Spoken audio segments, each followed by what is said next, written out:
ಆದಾಯ ತೆರಿಗೆದಾರರೇ ಗಮನಿಸಿ, ನಾಳೆಯಿಂದ ಬದಲಾಗಲಿದೆ ಈ ನಿಯಮಗಳು. ಎಲ್ಲರಿಗೂ ಟೊಪಿಕ್ ಕನ್ನಡ ಟಿವಿ ಯೂಟ್ಯೂಬ್ ಚಾನಲ್ಗೆ ಸುಸ್ವಾಗತ ಅಂತ ಹೇಳ್ತೇವೆ. ಶುರು ಮಾಡೋದಕ್ಕಿಂತ ಮೊದಲು ಯಾರೆಲ್ಲ ನಮ್ಮ ಯೂಟ್ಯೂಬ್ ಚಾನಲ್ ಮೊದಲು ನೋಡ್ತಿದ್ರಿ ಅವರೆಲ್ಲ ಸಬ್ಸ್ಕ್ರೈಬ್ ಮಾಡ್ಕೊಳ್ಳಿ, ಮತ್ತೆ ಪಕ್ಕದಲ್ಲಿರೋ ಬೆಲ್ ಐಕಾನ್ ಪ್ರೆಸ್ ಮಾಡಿ. ಡಿಸೆಂಬರ್ 1, 2024 ಆದಾಯ ತೆರಿಗೆ ನಿಯಮಗಳು ಹಲವಾರು ಬದಲಾವಣೆಗಳು ಜಾರಿಗೆ ಬರಲಿವೆ. ನವೀಕರಣೀಯ ತೆರಿಗೆ ಸ್ಲ್ಯಾಬ್ಗಳು, ವಿನಾಯಿತಿಗಳು ಮತ್ತು ಇತರ ಪ್ರಯೋಜನಗಳನ್ನು ಪರಿಚಯಿಸುತ್ತಿದೆ.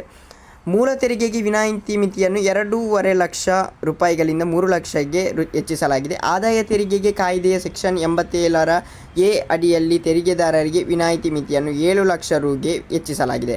ಇದರರ್ಥ ವಾರ್ಷಿಕ 7 ಲಕ್ಷ ರುವರೆಗೆ ಆದಾಯ ಹೊಂದಿರುವ ವ್ಯಕ್ತಿಗಳು ಯಾವುದೇ ಆದಾಯ ತೆರಿಗೆಯನ್ನು ಪಾವತಿಸುವುದಿಲ್ಲ ಅಂತಲೇ ಹೇಳ್ಬೋದು.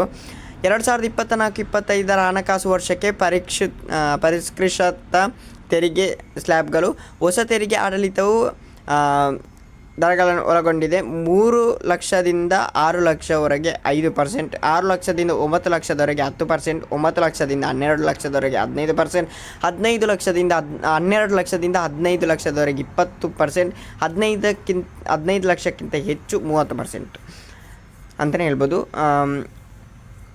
ಸ್ಟ್ಯಾಂಡರ್ಡ್ ಡಿಟೆಕ್ಷನ್ ಪುನರ್ಸ್ಥಾಪನೆ. ಹಳೆಯ ತೆರಿಗೆ ಆಡಳಿತ ಅಡಿಯಲ್ಲಿ ಲಭ್ಯವಿರುವ 50,000 ಸ್ಟ್ಯಾಂಡರ್ಡ್ ಡಿಟೆಕ್ಷನ್ ಅನ್ನು ಹೊಸ ತೆರಿಗೆ ಆಡಳಿತದಲ್ಲಿ ಪರಿಚಯಿಸಲಾಗಿದೆ. ಈ ಬದಲಾವಣೆಯು ತೆರಿಗೆಗೆ ಒಳಪಡುವ ಆದಾಯವನ್ನು ಕಡಿಮೆ ಮಾಡುವ ಮೂಲಕ ತೆರಿಗೆದಾರರಿಗೆ ಹೆಚ್ಚುವರಿ ಪರಿಹಾರವನ್ನು ನೀಡುತ್ತದೆ. ಹೆಚ್ಚಿನ ಆದಾಯದ ವ್ಯಕ್ತಿಗಳಿಗೆ ಕಡಿಮೆ ಸರ್ಚಾರ್ಜ್. 5 ಕೋಟಿ ರುಗಿಂತ ಹೆಚ್ಚಿನ ಆದಾಯ ಹೊಂದಿರುವ ವ್ಯಕ್ತಿಗಳಿಗೆ ಸರ್ಚಾರ್ಜ್ ದರವನ್ನು 37% 25%ಗೆ ಇಳಿಸಲಾಗಿದೆ. ಈ ಮಹತ್ವದ ಬದಲಾವಣೆಯನ್ನು 2023 ಬಜೆಟ್ನಲ್ಲಿ ಪ್ರಸ್ತಾಪಿಸಲಾಗಿದೆ ಮತ್ತು ಏಪ್ರಿಲ್ 1 ಜಾರಿಗೆ ಬರಲಿದೆ. ಓಕೆ ಗೈಸ್, ಮುಂದಿನ ವಿಡಿಯೋದಲ್ಲಿ ಸಿಗೋಣ. ಅಲ್ಲಿವರೆಗೆ ಲೈಕ್, ಶೇರ್, ಸಬ್ಸ್ಕ್ರೈಬ್ ಮಾಡಿ.